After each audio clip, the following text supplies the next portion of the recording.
Hai para pelajar semuanya dimanapun kalian berada. Selamat datang kembali di Murid Geo, channel yang mengupas segala hal tentang negara-negara di dunia. Episode kali ini, kita akan menyelami Suriah. Sebuah negara dengan sejarah kaya yang pernah menjadi pusat peradaban. Tetapi kini terperangkap dalam salah satu konflik paling kompleks di era modern.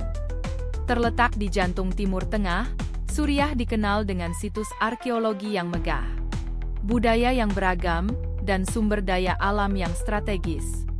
Namun, negara ini juga menyimpan kisah tragis tentang perang saudara yang telah berlangsung lebih dari 1 dekade, menyebabkan krisis kemanusiaan yang mendalam. Kita akan membahas segala hal dari geografi, sejarah, dan sosial budaya, hingga ekonomi, politik, serta peran berbagai kelompok milisi dan dampak dari kehadiran kelompok seperti ISIS di wilayah ini. Jangan sampai ketinggalan informasi penting ini. Tonton sampai akhir untuk memahami lebih dalam mengenai negara yang kompleks ini.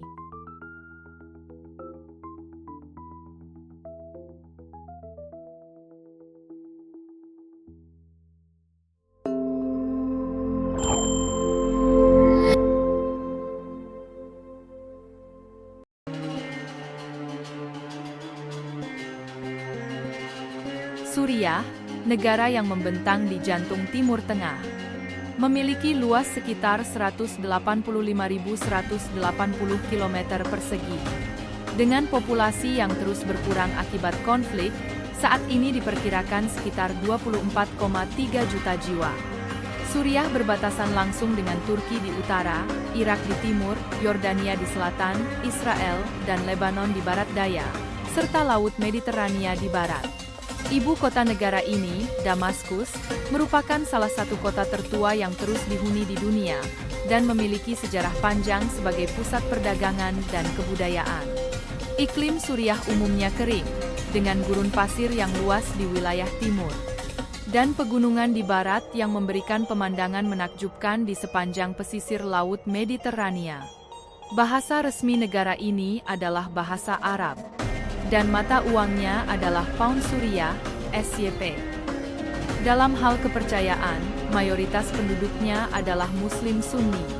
Meski juga terdapat komunitas Kristen, Druze, dan Alawit yang signifikan.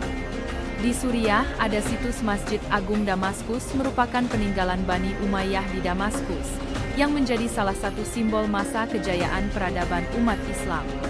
Sosok yang membangun masjid di Damaskus adalah Khalifah Al-Walid bin Abdul Malik, yang memerintah sejak tahun 705 hingga 715. Hal ini menjadikan Suriah sebagai titik perkembangan peradaban Islam di Timur Tengah setelah Arab Saudi.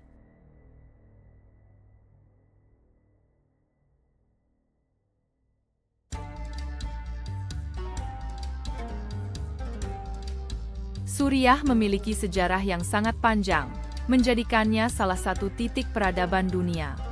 Terletak di kawasan Levant, wilayah ini memainkan peran penting sebagai jalur penghubung antara Mesopotamia, Mesir, dan Anatolia.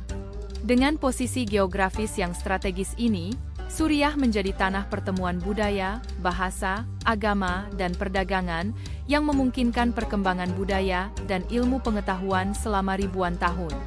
Banyak kota kuno seperti Ebla, Mari, dan Ugarit menyimpan jejak sejarah yang memperlihatkan bagaimana Suriah menjadi pusat peradaban besar sejak lebih dari 10.000 tahun yang lalu. Di era Kekaisaran Romawi dan Bizantium, Suriah tetap mempertahankan posisinya sebagai pusat penting di dunia. Kota-kota seperti Palmyra, yang terkenal sebagai pusat perdagangan di jalur Sutra, serta Bosra dan Apamea, menampilkan pengaruh arsitektur Romawi yang masih terlihat hingga kini. Kota Palmyra khususnya menjadi bukti kejayaan perdagangan dan kekayaan arsitektur Romawi yang monumental. Suriah kala itu bukan hanya pusat perdagangan, tetapi juga tempat di mana berbagai pengaruh budaya dari Mediterania Timur, Arab, hingga Persia, berpadu dan membentuk identitas khas. Perubahan besar terjadi pada abad ke-7. Ketika pasukan Islam berhasil menaklukkan Suriah, menjadikannya bagian dari wilayah kekhalifahan. Penaklukan ini membuka jalan bagi masuknya pengaruh Islam yang membawa Suriah ke era kejayaan baru, khususnya di bawah dinasti Umayyah. Khalifah pertama dari dinasti Umayyah, Muawiyah bin Abu Sufyan, memilih Damaskus sebagai pusat pemerintahan kekhalifahan yang baru, memindahkan ibu kota Islam dari Madinah. Damaskus pun berkembang menjadi pusat politik, budaya, dan ekonomi Islam, menjadikannya pusat pemerintahan bagi kekhalifahan Islam yang wilayahnya meluas dari Spanyol di barat hingga ke Asia Tengah. Di bawah pemerintahan dinasti Umayyah, Suriah mencapai puncak kejayaannya. Seni, arsitektur, dan ilmu pengetahuan Islam berkembang pesat. Di Damaskus, berdiri Masjid Agung Umayyah, salah satu masjid terbesar dan tertua di dunia, yang menjadi simbol kekuatan dan kemegahan Umayyah. Gaya arsitektur Umayyah yang megah dan unik mencerminkan perpaduan antara gaya Bizantium dan elemen-elemen seni Islam yang masih berkembang pada masa itu. Di era ini, Suriah benar-benar menjadi pusat utama peradaban Islam yang memancarkan pengaruh budaya dan politik ke seluruh dunia Muslim. Ketika kekhalifahan berganti dari Umayyah ke Abbasiyah pada tahun 750 Masehi, ibu kota kekhalifahan berpindah ke Baghdad, yang menyebabkan pergeseran pusat kekuasaan ke wilayah Mesopotamia. Meskipun Suriah kehilangan statusnya sebagai pusat pemerintahan Islam, pengaruhnya dalam bidang seni, ilmu pengetahuan, dan perdagangan tetap bertahan. Dinasti Abbasiyah mempertahankan Suriah sebagai wilayah penting di dalam kekhalifahan mereka, dan Suriah terus menjadi pusat intelektual dan budaya yang signifikan selama beberapa abad. Pada abad ke-16, wilayah ini kemudian berada di bawah kekuasaan Kekaisaran Utsmaniyah, yang menguasai Suriah selama lebih dari 4 abad. Kekuasaan Utsmaniyah membawa perubahan besar dalam struktur pemerintahan dan perdagangan, tetapi juga menjaga banyak tradisi lokal dan kebudayaan Islam yang telah berkembang di Suriah selama masa Abbasiyah. Di bawah pemerintahan Utsmaniyah, Suriah tetap menjadi pusat peradaban yang kaya, yang pengaruhnya terasa dalam perkembangan intelektual dan sosial masyarakat di Timur Tengah. Dengan sejarah yang begitu panjang dan dinamis, Suriah telah menjadi tanah yang menyimpan berbagai peradaban, dari masa kuno, era kekhalifahan Islam, hingga era Utsmaniyah. Sebagai pusat peradaban dunia, pengaruh Suriah dalam bidang seni, budaya, dan politik terus membekas, dan hingga kini tetap menjadi bagian penting dalam sejarah besar dunia Islam. Setelah jatuhnya kekhalifahan Utsmaniyah pada awal abad ke-20, wilayah ini dikuasai oleh Prancis hingga akhirnya memperoleh kemerdekaan pada tahun 1946. Pada era modern, Suriah menjadi pusat ketegangan di Timur Tengah, terutama setelah berdirinya Partai Ba'ath yang dipimpin oleh Hafez al-Assad pada 1970. Keluarga Assad terus memegang kendali politik di Suriah, termasuk putranya, Bashar al-Assad, yang menjadi presiden sejak tahun 2000. Namun, sejak 2011, Suriah dilanda konflik yang melibatkan berbagai pihak dan kepentingan. Awalnya dipicu oleh demonstrasi damai yang menuntut reformasi, konflik ini berkembang menjadi perang saudara setelah pemerintah menanggapi dengan kekerasan. Perang ini telah menyebabkan jutaan warga mengungsi dan ribuan bangunan bersejarah hancur.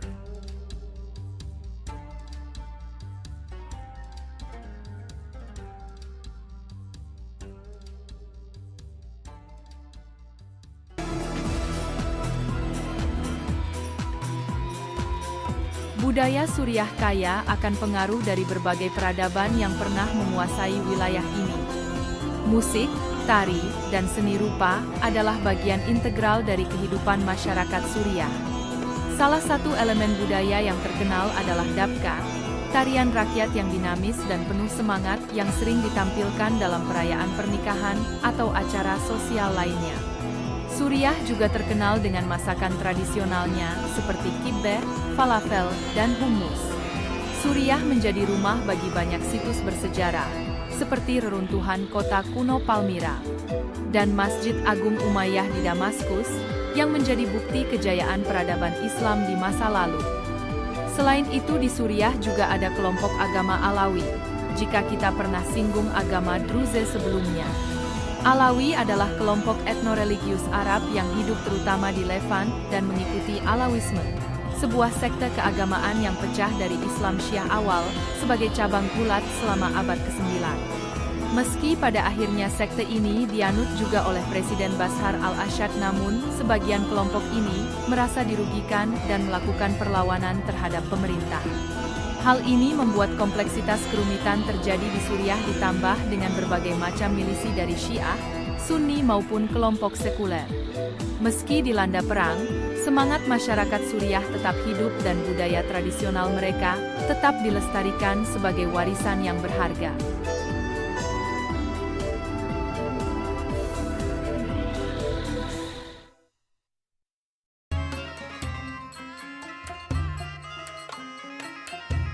Ekonomi Suriah yang dahulu cukup stabil, kini hancur akibat perang berkepanjangan.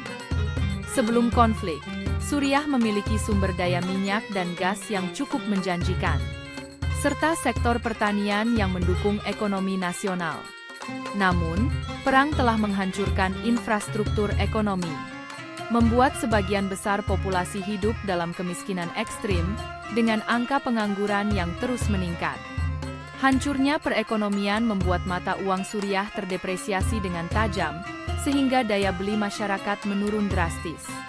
Banyak yang kini bergantung pada bantuan kemanusiaan internasional, namun pengaruh ekonomi dari negara-negara yang terlibat dalam konflik juga turut membentuk kondisi saat ini.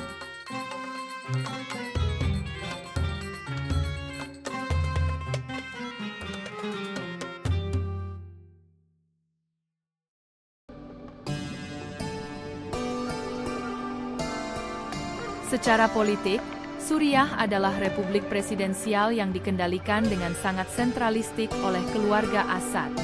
Sejak konflik 2011, berbagai kelompok pemberontak dan milisi Islam, termasuk Hizbullah yang didukung oleh Iran, ikut terlibat dalam perang saudara di Suriah. Mereka melawan rezim Assad yang juga dibantu oleh Rusia. Perang ini telah melibatkan banyak kekuatan asing yang saling berbenturan demi kepentingan mereka sendiri, termasuk Amerika Serikat, Turki, dan sejumlah negara Teluk. Salah satu aspek paling kompleks dari konflik Suriah adalah kehadiran berbagai kelompok milisi Islam. Banyak dari fraksi ini terpecah menjadi kelompok-kelompok yang lebih kecil, masing-masing dengan tujuan berbeda dan seringkali bertentangan. Hizbullah, yang merupakan kelompok milisi Syiah dari Lebanon, mendukung rezim Assad dan berperan besar dalam pertempuran melawan kelompok-kelompok pemberontak.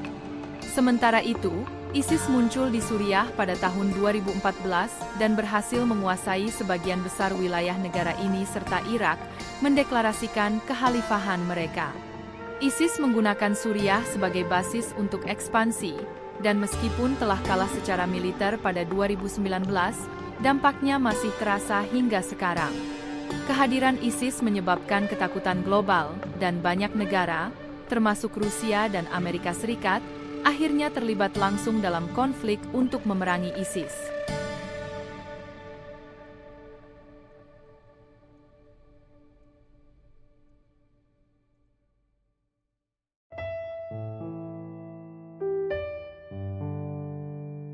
Suriah dikenal dengan banyaknya fraksi milisi, terutama yang membawa bendera berwarna hitam. Simbol yang dianggap oleh beberapa kelompok sebagai panji akhir zaman yang akan diusung oleh Imam Mahdi. Pemahaman ini berasal dari penafsiran kitab suci Al-Quran dan Hadits tentang peristiwa besar di akhir zaman.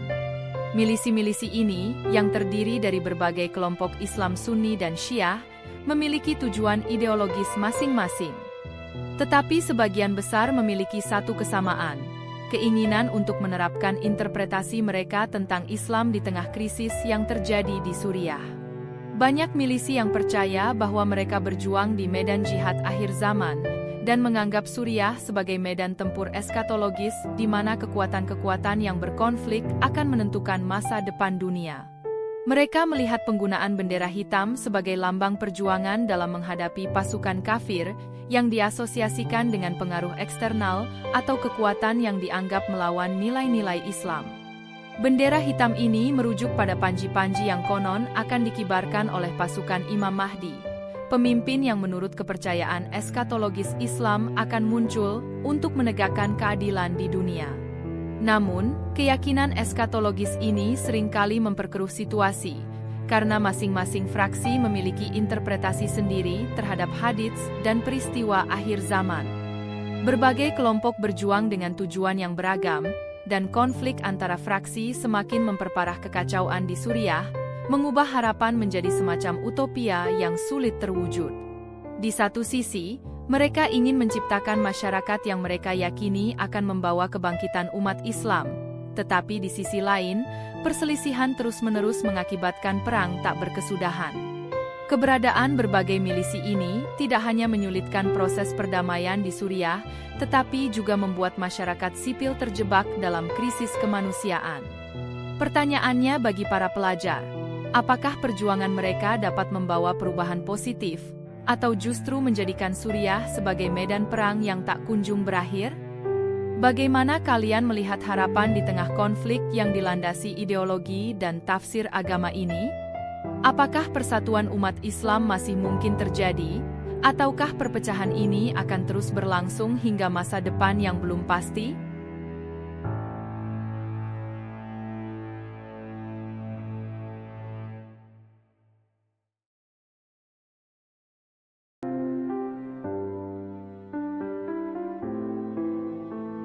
Masa depan Suriah penuh tantangan. Mulai dari upaya membangun kembali infrastruktur yang hancur, menghidupkan kembali perekonomian, hingga mengakhiri konflik yang masih terus membayangi. Satu tantangan utama adalah bagaimana Suriah bisa mengatasi konflik politik yang mengakar, terutama antara kelompok pro-pemerintah dan berbagai milisi Islam yang masih memiliki kekuatan di beberapa wilayah. Kehadiran pasukan asing seperti Rusia, Iran, dan Turki juga menjadi faktor yang memperumit upaya perdamaian di Suriah. Setiap pihak memiliki kepentingan strategis di wilayah ini, sehingga mencapai stabilitas politik menjadi lebih sulit.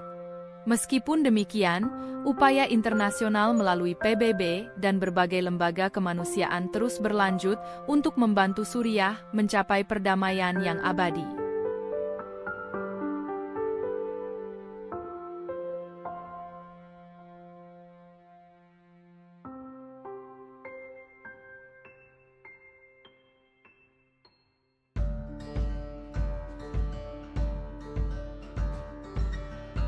Nah, para pelajar semuanya, itulah sekilas tentang Suriah. Negara yang kaya akan sejarah dan budaya. Namun sayangnya, juga syarat akan konflik dan krisis kemanusiaan. Suriah adalah pengingat betapa rapuhnya kedamaian, dan betapa mahalnya harga yang harus dibayar oleh rakyat biasa dalam konflik yang tidak mereka inginkan. Mari kita doakan agar Suriah bisa pulih dari luka-luka ini, dan rakyatnya dapat hidup dengan damai dan sejahtera. Terima kasih sudah menyaksikan episode Suriah. Jangan lupa untuk like, subscribe, dan komen di bawah. Apa pendapat kalian tentang situasi di Suriah? Sampai jumpa di episode Murid Geo berikutnya. Kita akan menjelajahi negara-negara lainnya bersama-sama. Tetap semangat belajar dan terus dukung Murid Geo. Kenali, cintai dan jelajahi.